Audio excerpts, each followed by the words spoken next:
A elite brasileira elegeu o MST como seu inimigo número 1. Está certa.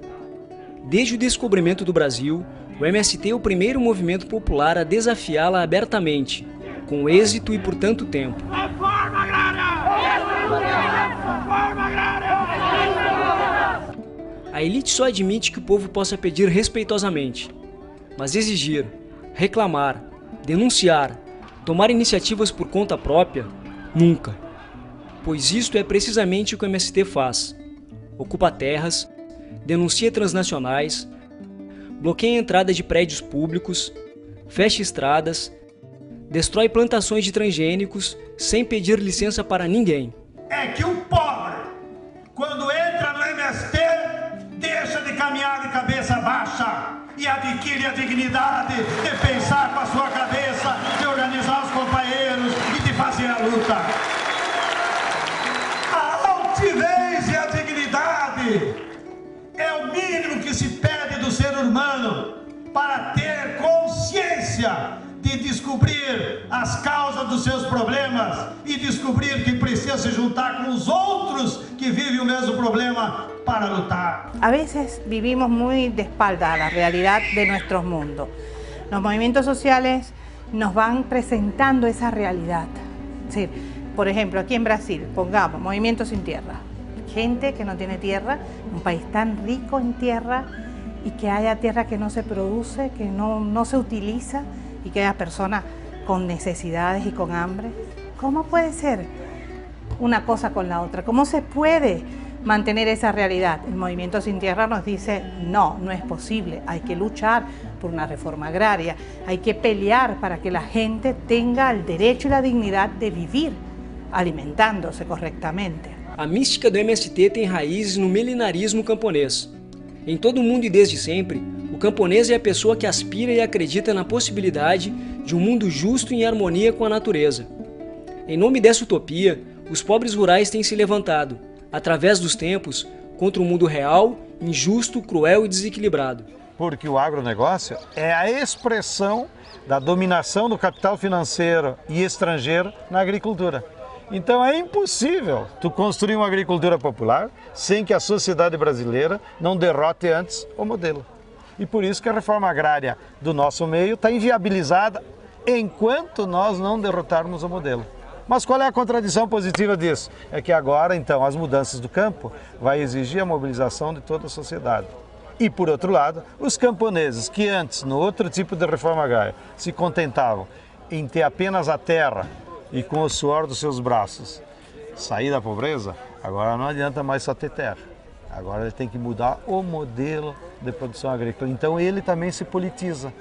Porque antes aqui a turma dizia, o nosso inimigo é o Anoni, que é dono desses 9.000 hectares. Agora o inimigo do assentado é a Monsanto, que controla a semente da soja, que vende o herbicida.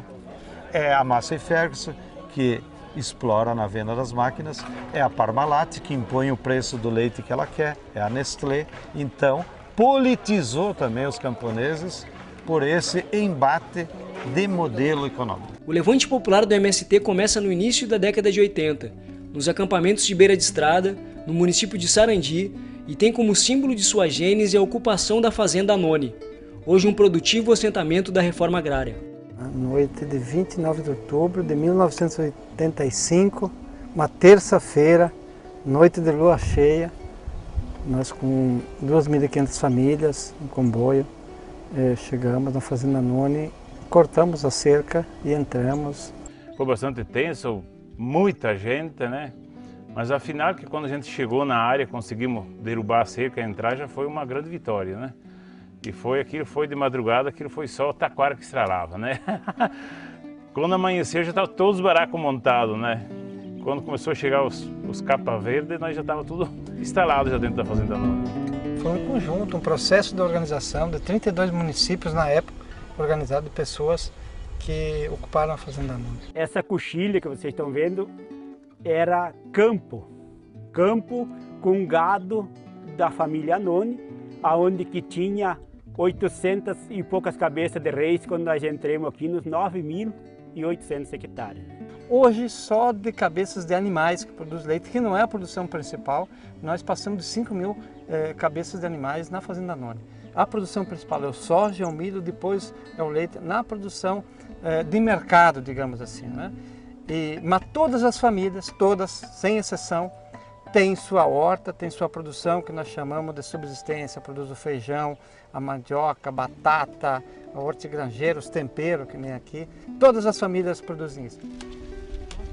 E graças a Deus, quando chegamos aqui, conseguimos produzir e mostrar, por exemplo, o latifúndio, mostrar para a burguesia em geral, né, que o sem terra também produzia. Não era um agente diferente como muitos pensavam, né, que também era um ser humano como qualquer um outro agricultor, né. O comércio do soja é que nem vender ouro, né? Aqui existem firmas correndo atrás e cada qual querendo o grão, porque ela se transforma no farelo, se transforma no azeite, se transforma em comida, né? Então aqui existe muita concorrência. Nós chegamos a experimentar produzir hortifruti granjeiro, mas é uma disputa muito desigual, porque tu precisa de forma apenas das famílias que produzem a viabilizar o mercado, viabilizar a infraestrutura, e o Estado nunca criou essas condições de mercado para viabilizar isso. Por exemplo, nessa grande região norte do estado não existe uma Ceasa. Mas se não houvesse o movimento forte a ocupar e resistir à pressão, não existia assentamento, não existia nada disso aqui. Isso aqui era apenas um latifúndio improdutivo que existia aqui.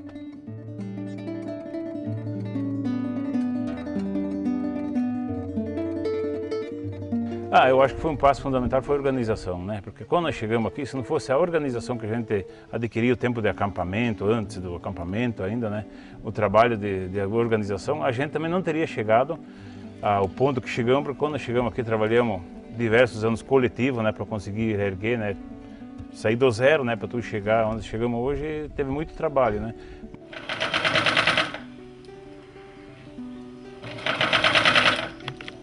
Cada assentamento é uma etapa que acontece, né?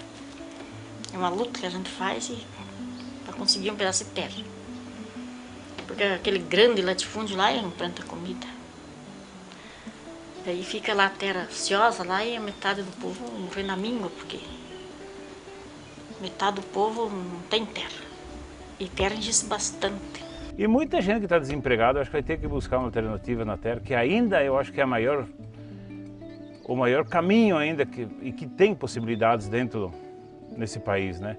Eu acho que tem muito para percorrer nessa área, desde que as políticas sejam adaptadas também para a agricultura, né? Porque sempre foram muito truncadas, né? Todos nós que vivemos nessa luta somos MST. Então a gente acha assim que aqueles que ficam fora sofrem mais que nós. Se eles ir para o acampamento e sair fora, eles não conseguem a terra. Os que não têm terra, né? Se organizar tudo e ir para cima da terra. Enfrentar, conseguir um pedaço. Mas tem que se unirem bastante, se juntar todos sem terra. Aí demora um pouco e sai um pedaço de terra daí. Tem que ser em grupo, se organizar. Sozinho também não faz nada, tem que se unir o povo.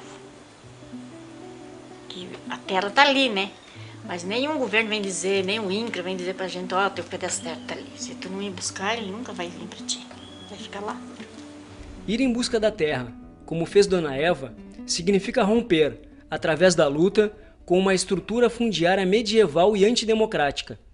Apenas 3% das propriedades no nosso país ocupam mais de 56% das terras agricultáveis.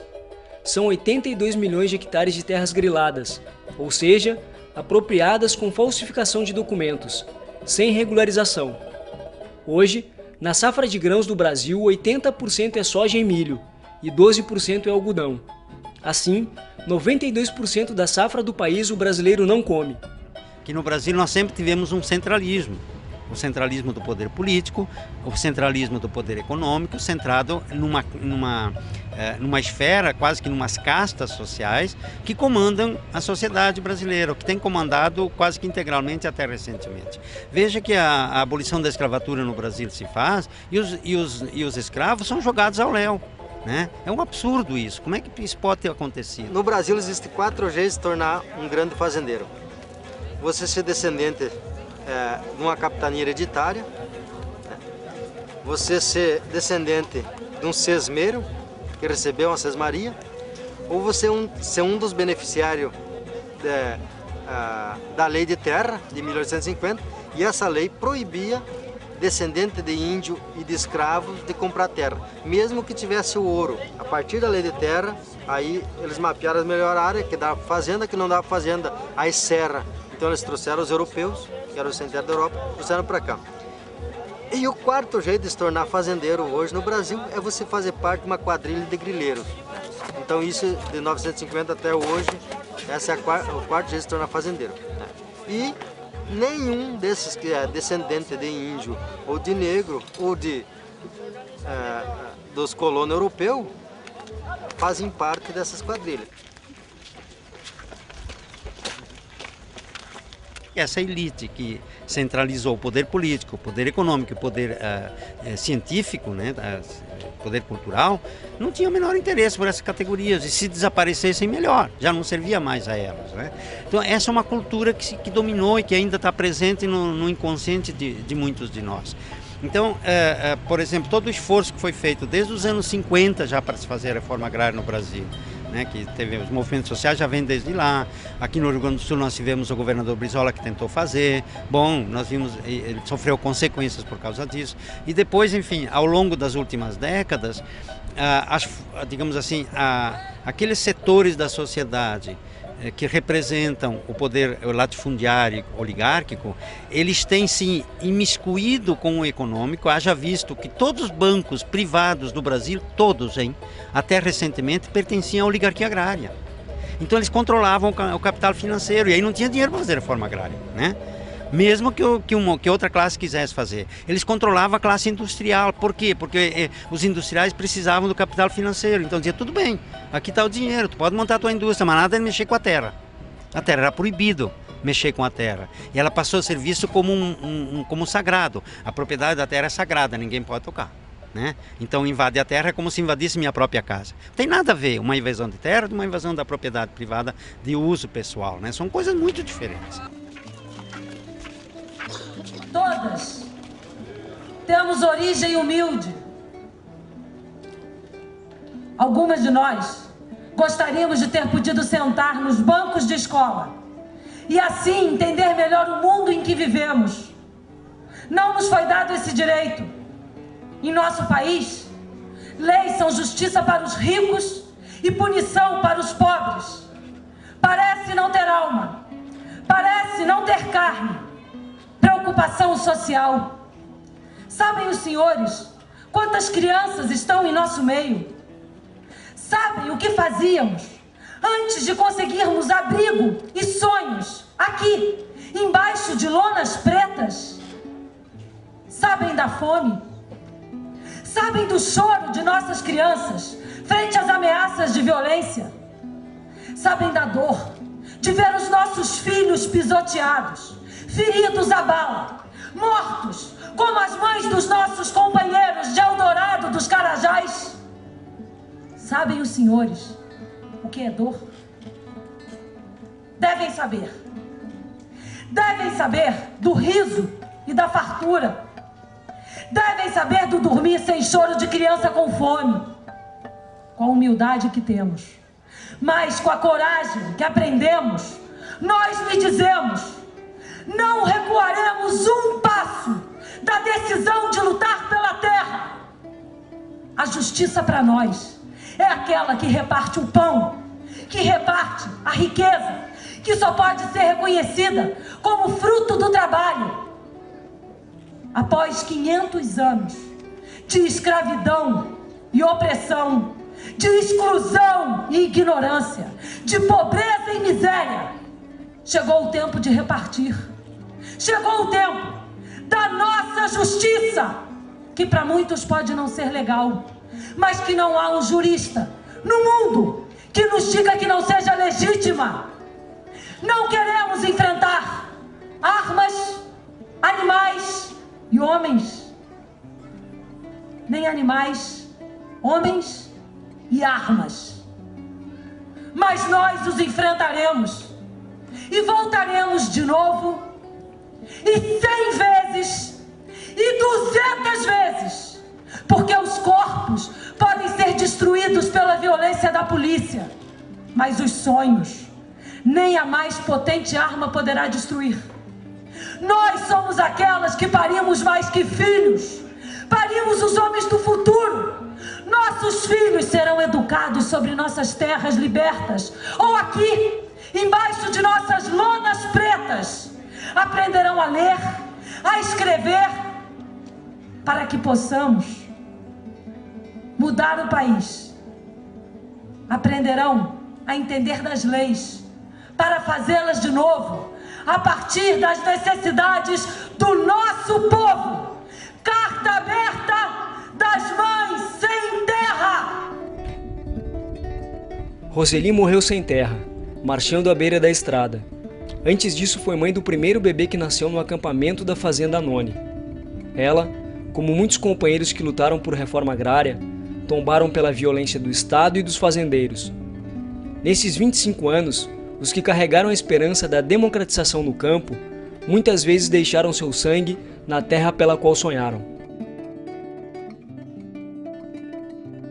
Aí eles não deixaram ir para frente, tinha que voltar para trás. Eu disse, eu para trás eu não volto. Eu disse, aqui eu só se é para mim ir para frente, eu disse, porque para trás eu não volto. Eu disse, eu vou ficar aqui e eu quero ir para lá. Eu disse, meu marido tá lá e vocês me levem lá. Ele disse, não, se tu tá doente, eu te levo no hospital. Eu disse, eu não tô doente, eu quero ir no acampamento. Eu disse. Aí às 3 horas da tarde eles liberaram nós, né?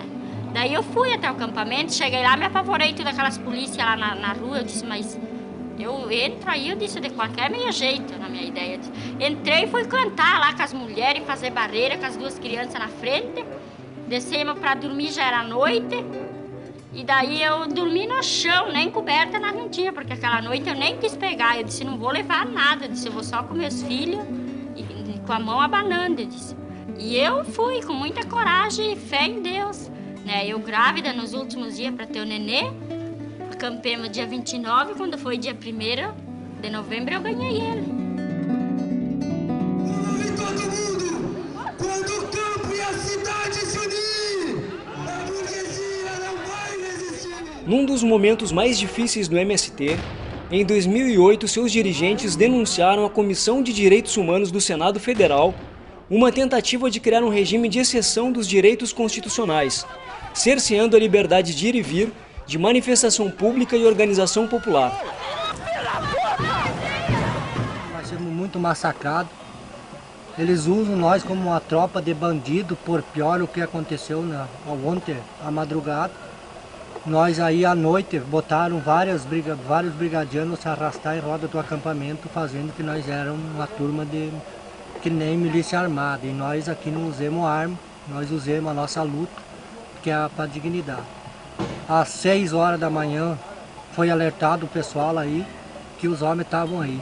Às 7h40 deram a entrada de busca e apreensão e despejo do acampamento de Coqueiro. Agora, o mandato tinha que ter sido cumprido, porque a Justiça convocou a Brigada Militar para o cumprimento. E a escolha de 500 policiais foi uma escolha sua? Evidentemente, isso é uma questão técnica, porque nós não teríamos mais. Se tivéssemos mais, nós teríamos mandado mais. Você teria mandado mais de 500 policiais? Mais de 500 policiais, porque isso é segurança. E hoje estão aí os trabalhadores rurais sem terra, carregando suas tralhas em cima dos caminhões, sem um destino, sem ter para onde ir. É isso que nós somos hoje, sem terra, sem teto e sem o poder da palavra para poder conquistar um pedaço do chão, sem força nenhuma. Qual é a sensação? Sensação de luta sempre, né? A gente que está acampado, a gente está sempre em luta, né? Sempre sobrevivendo. Sensação de estar cada vez mais longe, de conquistar um lar, uma família, né? Junta, unida. Sensação sempre de repressão, sempre a gente com medo, né? Nem conseguir dormir direito a gente consegue mais. A todo momento a gente pode estar sendo retirado, seja de madrugada, de manhã ou à noite, a polícia pode estar chegando com mandato de despejo, como aconteceu agora no acampamento. Desse modo, polícia técnica, a política não existe, nunca existiu e não existirá. Todos esses aparatos explicitam que é para manter a propriedade privada, o lucro e sua ideologia. E quem defende a vida? E quem defende a vida e a biodiversidade? tem seus ossos quebrados, é humilhado, é preso, é criminalizado. Quem é violento nessa conjuntura? Quem é violento? Quem está praticando a violência? Para onde vamos com essa proposta de mundo onde nos tornamos coisas, mercadorias, em nome de garantir os lucros de meia dúzia? E depois de nos quebrarem, e depois de nos prenderem, e depois de nos humilharem moralmente, o que mais vão fazer conosco? Vão nos matar? É fácil taxar o sem terra de hordas. É simplismo dizer que os beneficiários do Instituto, né, são praticantes assíduos de fraude. Né? Bom, de uma maneira geral, há quase uma ojeriza contra direito de pobre neste país. A verdade é esta. Para muita gente, a reforma agrária tem implicações, né, com o comunismo. Nós ainda trazemos um caldo de cultura que nos foi impregnado em longos e longos anos de pregação reacionária. Mantenham um sistema de egoísmo, mantenham um sistema individualista, deixem que o agricultor tenha a terra tomada pelo banco e vai engrossar as favelas. E não venham reclamar de bala perdida, de sequestro relâmpago, de invasão de propriedade ou de qualquer outra espécie de violência. Quem quer uma sociedade justa e solidária? Quem quer uma sociedade justa e solidária? Existe essa vontade política?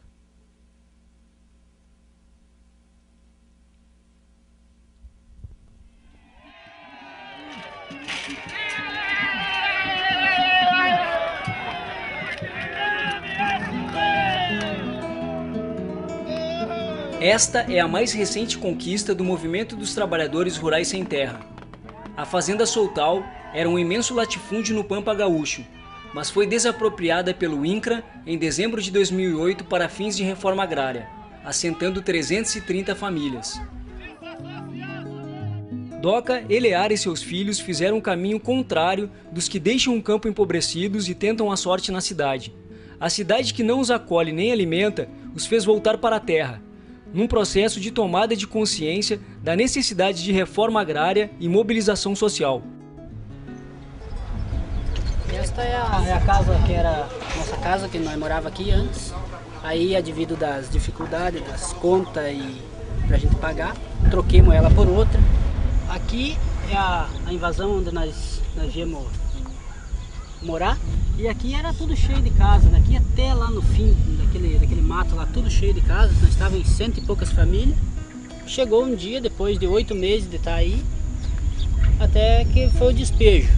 Aí no dia do despejo foi cruel. Aí o pessoal tirando as coisas aqui, tudo de carroça, a prefeitura ajudando a tirar e largando em qualquer lugar na beira das estradas. Ajudando a tirar não, porque eles chegavam e iam desmanchando, jogando tudo no barro. Eles não importavam muito como é que ia ser, se as famílias tinham para onde ir ou não tinham, eles não perguntaram nada disso.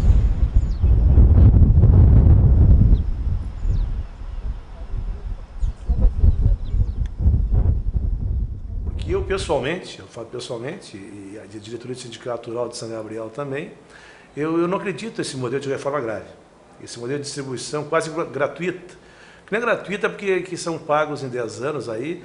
E, na verdade, isso não deu certo em país nenhum do mundo. Esse tipo de reforma agrária é de colocar pessoas que não têm a cultura rural, grande parte delas. Alguns nunca tiveram vínculo com a terra, os que já tiveram já perderam. E querer fabricar produtor rural da noite para o dia não se consegue isso aí. quer transferir, vamos dizer, problemas das grandes periferias da cidade, das grandes cidades, das médias cidades, e trazer para o interior do campo.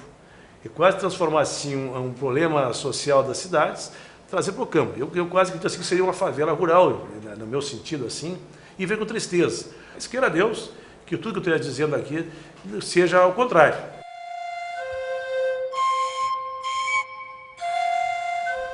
Ao longo de seus 25 anos, o movimento conseguiu assentar 370 mil famílias por meio das ocupações de terras. Todas essas pessoas passaram por muitas dificuldades e escolheram percorrer um caminho longo e de enfrentamentos para superá-la. Essa situação social ainda não é compreendida pela maioria da população, que ignora a história do sem terra.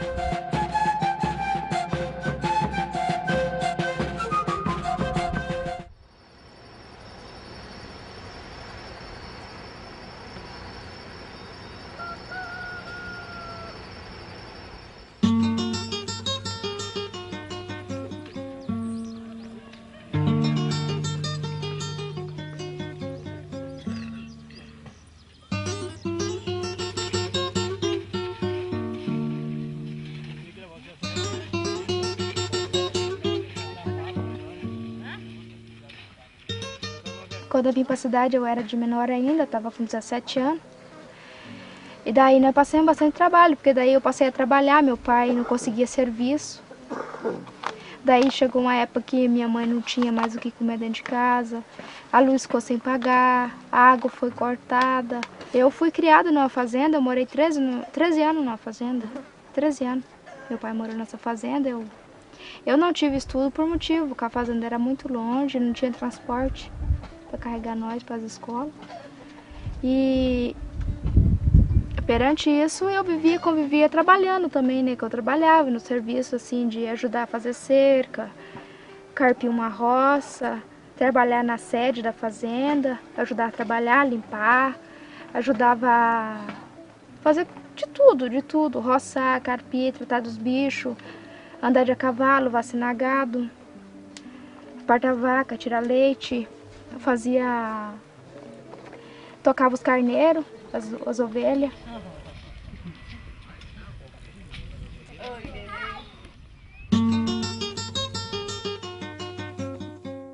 A mecanização da agricultura aumentou a produção do campo, mas não acabou com a fome. Pelo contrário, quando na década de 70 se estabeleceu uma matriz produtiva baseada no uso intensivo de insumos industriais, como máquinas, fertilizantes químicos e agrotóxicos, o número de famintos passou de 80 milhões para 950 milhões de pessoas. Por incrível que isso possa parecer, esse processo se chamou Revolução Verde. Com a concentração de terras nas mãos de empresas transnacionais, o campo se esvaziou e as cidades incharam. Para os camponeses que migraram para os centros urbanos e seus filhos, restaram os subempregos e a economia informal.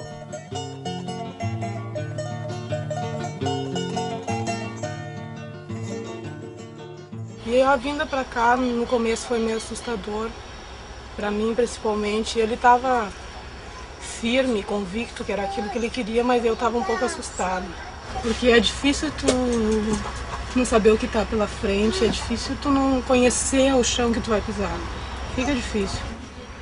Esse é um barraco do dia a dia do sem terra. Tudo muito simples, muito mínimo que for necessário para não acumular muita coisa, até para não estragar. Então alguma coisa um pouquinho melhor a gente deixou lá na casa da minha mãe e só trouxe o essencial para sobreviver aqui até nós chegar na nossa terra.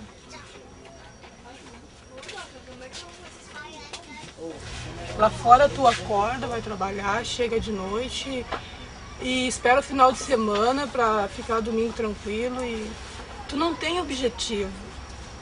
Tu não luta por nada, tu espera o que os outros vão decidir, o que os políticos vão fazer, o que os outros vão decidir por ti. E assim tem muitos lá fora, que não gostam do sistema, não gostam da maneira que vivem dentro de uma vila, catando reciclagem, não gostam disso, mas não sabem como fazer. Não sabem como mudar isso, não sabem como se organizar e lutar.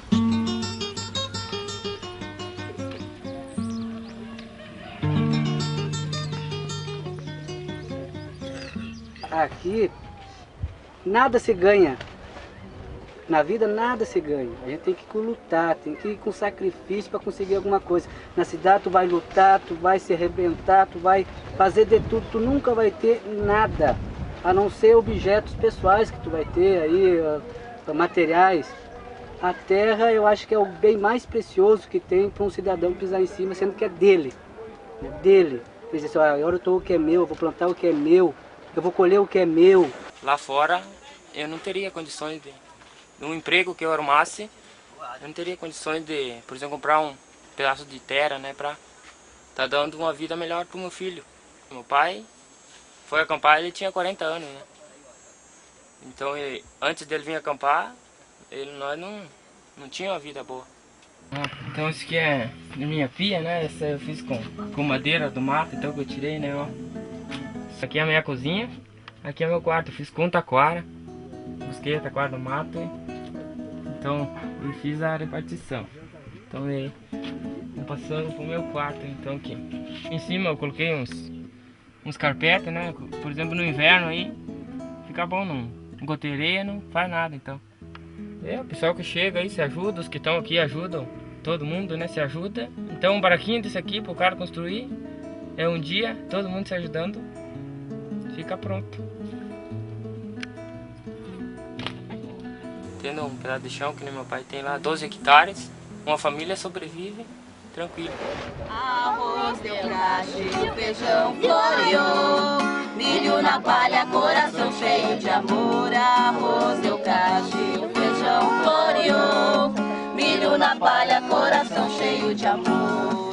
Povo sem terra fez a guerra por justiça, visto que não tem preguiça, esse povo é de pegar cabo de foice, também cabo de enxada, pra poder fazer roçada e o Brasil se alimentar. Arroz do cacho, feijão floreou, milho na palha, coração cheio de amor.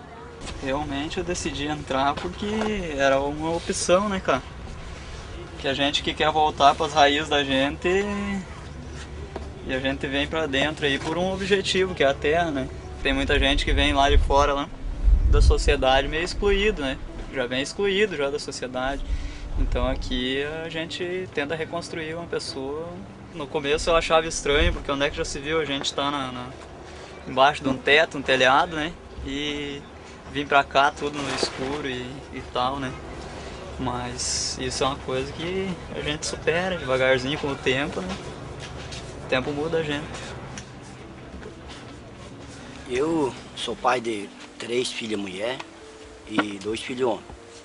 Trabalhei desde a idade de 12, 13 anos na roça. Nunca tive condição de ter um pedaço de terra. Morei no Paraguai. Aí fui articulado lá no Paraguai para vir acampar em 2001. Aí cheguei no acampamento. De pouco a pouco, de dia a dia, a gente vai entendendo o porquê a gente vem acampar. Lá fora, eu não consegui nada até o dia de hoje. Esse é o meu objetivo. Terminar de criar meus filhos, que eu tenho para criar. Porque lá fora a burguesia tá feia. Para estudar, já até preciso ter muito cuidado. Tem que ter dinheiro para colocar os filhos a estudar, porque senão não consegue. Porque a gente não tem de onde é que tirar. E se vai mal vestido e mal calçado, o povo está implicando. Diretora manda recado que tem que ir bem vestido, tem que comprar livre e a gente não tem de onde é que tirar, trabalha lá fora, mal a pena para comer. Outra coisa, a gente não tem.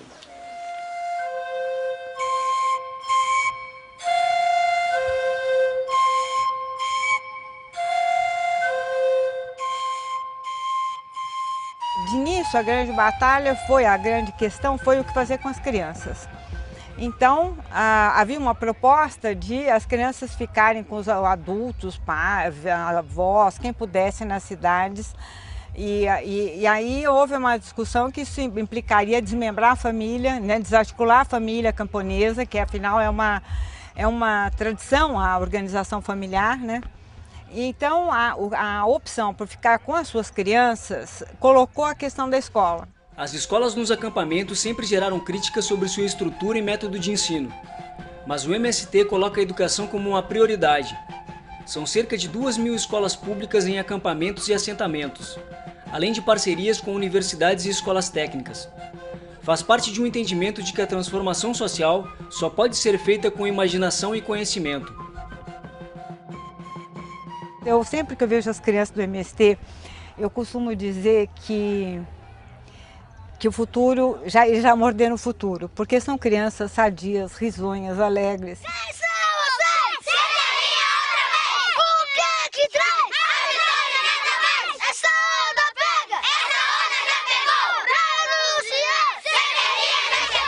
Si los niños se educan correctamente, pueden llegar a ser hombres y mujeres de utilidad para el mañana.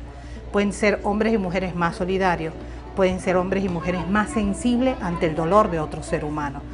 Eso es muy importante, formar nuevas generaciones, no solamente que puedan sustituir o mejorar nuestro trabajo, sino que sean, desde el punto de vista humano, mejores que nosotros mismos. Y eso lo logra el Movimiento Sin Tierra con el ejemplo diario. Tú no formas a las personas diciéndole tienes que hacer esto, no. Tú formas a las personas mostrándole cómo deben ser, cómo devem hacerlo.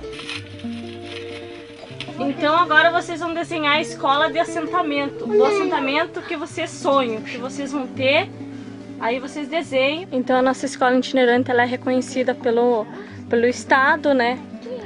Essas crianças vêm aqui, elas passam de ano normalmente como uma escola lá de fora.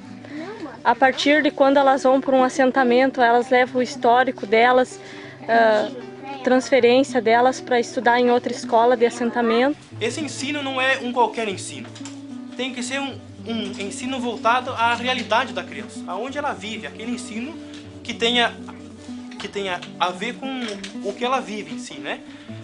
A agricultura, principalmente, é muito utilizada. A agricultura, a própria forma de luta, né, em que a gente vive, né, e uma educação que venha a libertar a criança, que venha abrir horizontes, fazer com que ela entenda o mundo em que ela vive.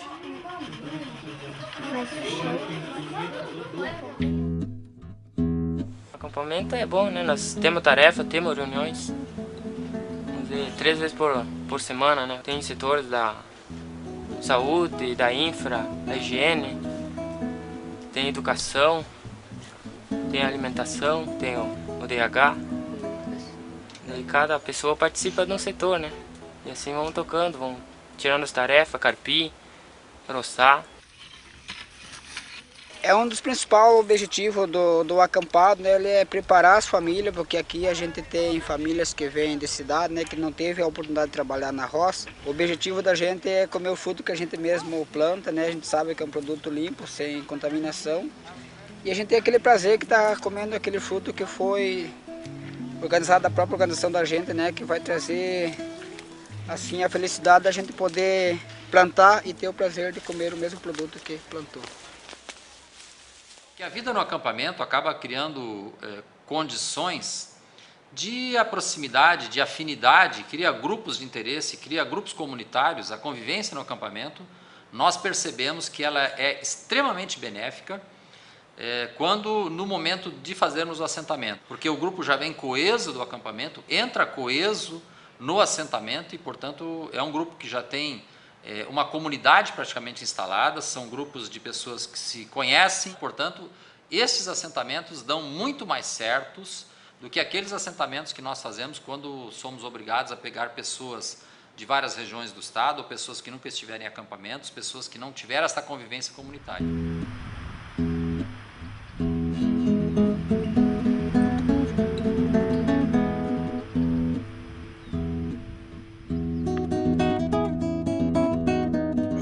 Esse processo que a gente passa no acampamento, nós dizemos que é o preço da terra, que a gente vai conquistar. Então, todas as lutas, tudo que a gente sofre lá, esse é o custo que nós temos hoje em cima da terra, já ajudando outras famílias que foram acampar também. A luta, ao invés de terminar quando a gente é assentado, aí ela apenas recomeça. Ela ganha uma dimensão, e eu diria que até uma dimensão maior.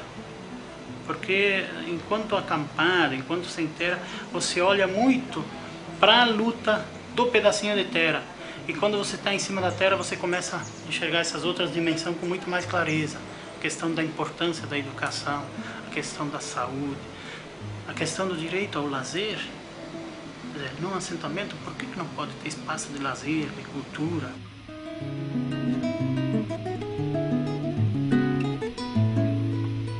Esse é o assentamento Tamoios, no município de Herval.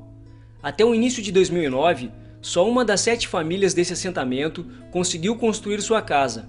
Os outros todos estão morando improvisados em galpões ou na antiga sede da fazenda. Já estão aqui há 5 anos, depois da conquista dos lotes pela reforma agrária. Trabalham a terra em núcleos familiares, são bons agricultores e militantes do MST, mas não têm ainda o próprio lar. Depois de ter ido para o acampamento e ter construído aquela ideia de vida, eu não consegui ter ela ainda. Fazem 6 anos que eu tô aqui, eu não consegui ter ela ainda. Não só por morar dentro de uma casinha bonitinha, não, mas pelo lugar, por ocupar aquele lugar, por conseguir produzir naquele lugar. Aquele lá era a minha casa que eu morava lá em Pelotas. Aí eu trouxe para cá. Montei num galpãozinho. Você pode dizer assim... Isso aqui é casa, é galpão, se tem aqui estoque de material de construção, semente, adubos. Aqui a cozinha, que a gente improvisou, um fogão a lenha aqui, e ali improvisamos um quarto, né? Do outro lado ali, bagunçado, que não tem como organizar um cômodo só para tudo isso, não tem como. Vocês moram em quantas pessoas aqui? Moramos em 4 pessoas. O erro do INCRA, eu acho que foi, o erro do INCRA foi ter segurado esse dinheiro, nós pedindo para eles nos entregarem o dinheiro para nós fazer uma casa com menos acabamento, mas uma casa que daria até maior que esta aqui. Mas o Estado não deu um centavo.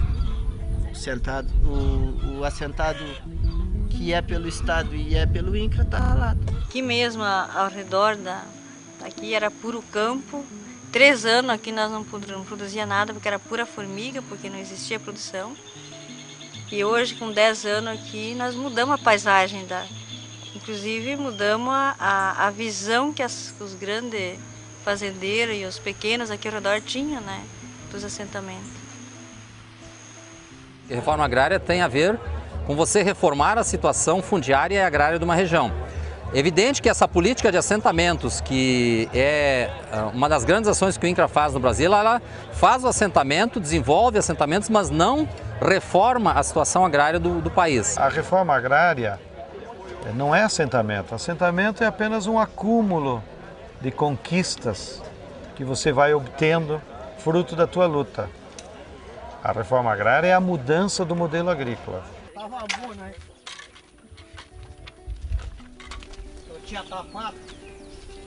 Isso aqui é o blocos, eu colhi ontem, tem lá na geladeira. A nossa produção era totalmente cheia de veneno. A gente seguiu o pacote, né, de agrotóxicos, né, de compra de adubo, compra de semente, compra de ureia. E isso foi um processo que a gente conseguiu superar durante esses 15 anos. E sem veneno a gente produz feijão, produz mandioca, batata, hortaliça, carne, ovos, leite. Assim, a ideia de produção, esses últimos anos foi muito boa a produção, alta produção, assim dizer, né, de hortaliças. Não teria ideia assim, mas sei lá, vem aqui em torno de 80, 100 caixas por semana, né, no sábado, né, de hortaliças, né. E basicamente já vai tudo, às vezes falta até produto, né. Nós produzimos hoje, assim, basicamente, assim, mais de 20 variedades de hortaliças, né. Nossa produção, basicamente, assim, é direcionada para a produção das feiras, né, as feiras ecológicas, né. Então a gente foi se adaptando de acordo com o consumidor, né. A gente faz processo de plantio, colheita e vem fazer a venda e faz esse contato direto com os agricultores, né, e agricultores também consumidores, né. E aí estou adaptando também sua produção, né, de acordo com a exigência dos clientes, né. A reforma agrária se resolve na cidade, né, com o apoio da cidade que nós vamos viabilizar todo esse processo, uma das facetas dela, né. Então a gente tem nesse espaço um espaço de diálogo, um espaço de troca de experiência, um espaço de criação de laços sociais. A gente traz para nosso projeto pessoas especiais, né, que começam a conhecer a reforma agrária, a própria luta do movimento, enfim, eu entendo que esse é um espaço extremamente rico e, consequentemente, a gente pode fazer uma crítica a um modelo de sociedade que se mostra indefensável, né? E a gente está simplesmente lançando semente para um outro projeto de sociedade, né? Porque aqui também é um espaço de conflito na feira, assim, as pessoas vêm e cobram de uma forma ácida, muitas vezes, das posições do movimento, né? Mas a nossa tarefa é explicar e convencer, né? E qual seria a próxima tarefa? Explicar e convencer. E a próxima tarefa também é explicar e convencer. Por isso que a gente está aqui. Quem fala mal do MST, que venha nos conhecer. Nós estamos abertos. Eu acho que o MST, eu diria hoje que não é só um movimento, é muito mais que um movimento, porque ele educa pessoas, ele traz pessoas da marginalidade, né? Traz para o meio, né? Para o meio social e constrói essa pessoa, ou seja, muda muito a cabeça das pessoas. Então, eu diria que é uma questão social que o movimento abraçou e que está levando em frente. Esse exemplo que nós estamos aqui, que é a fazenda Anone, que era parte da grande fazenda Sarandi, uma fazenda com 9.000 hectares. Foram assentadas 800 famílias. Ora, o impacto de 800 famílias sobre a comunidade, sobre o território, é que foi democratizando toda essa sociedade.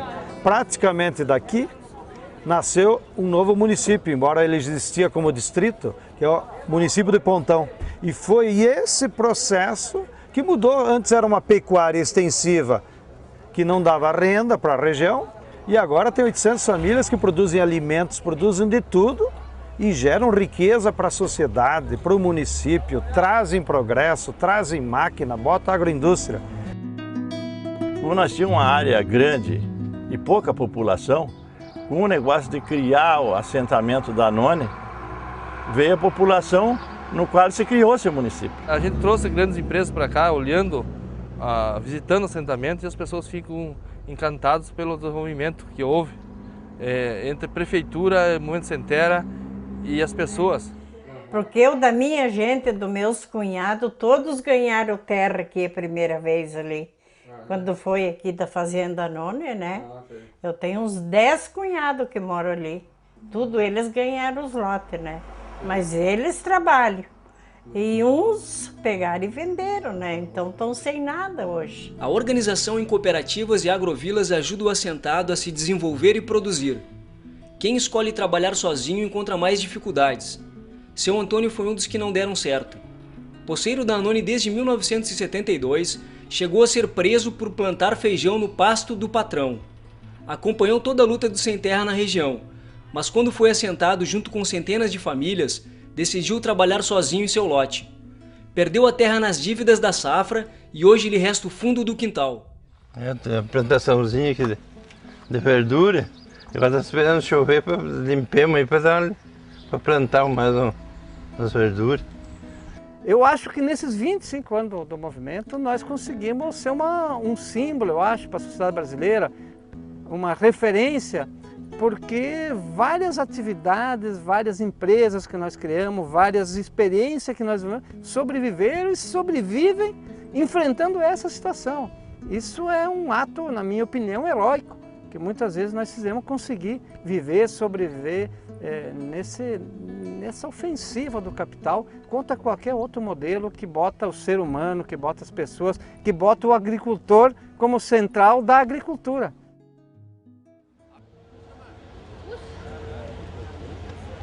A qualquer momento pode chegar o caminhão para carregar as tralhas, a infra entra em ação e terminando de carregar, qualquer hora é hora. Aí vamos avaliar o tempo e botar o pé na estrada.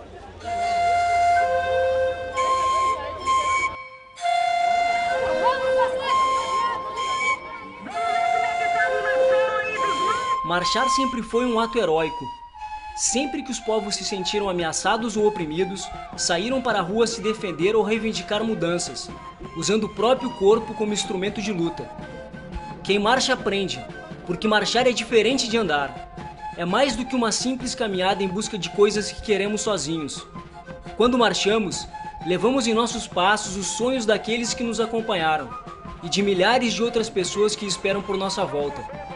A marcha é, acima de tudo, um ato de solidariedade de uns com os outros. O ponto de partida tem o mesmo valor que o ponto de chegada. Por isso, os poderosos têm medo dos que marcham. O batalhão de Canoas disse que não ia ter revista mais. Não, lá é Canoas, aqui agora é Porto Alegre, entendeu? Espero que o Coronel Mendes também ocupe os microfones da imprensa para anunciar o armamento que encontrou entre os trabalhadores sem terra.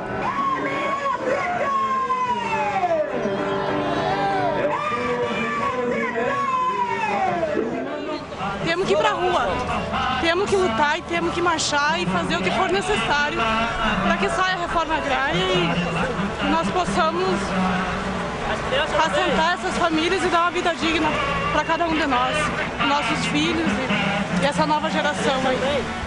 Nós precisamos mudar esse sistema fundiário do nosso estado, do nosso país.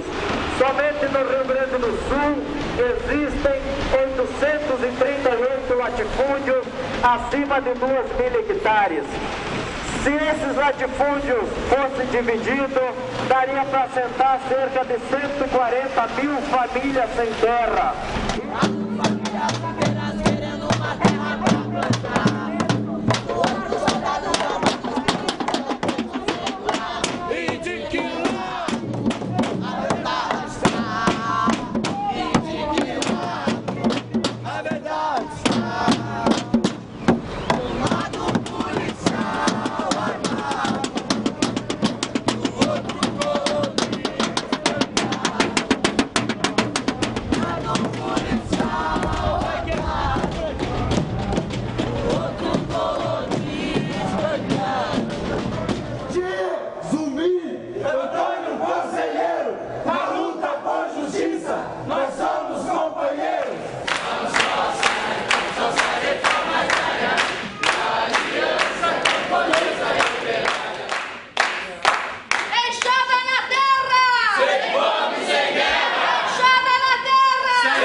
Sensação meio estranha de medo, né? Um pouco mistura assim um medo, uma alegria, não tem muita explicação.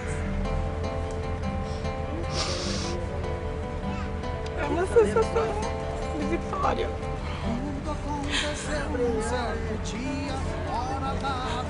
Mas a vida sabe que tudo que a gente lutou foi muito, está sendo muito gratificante. E vamos correr em cima disso e vamos tentar, que sabemos que daqui não terminou a luta ainda.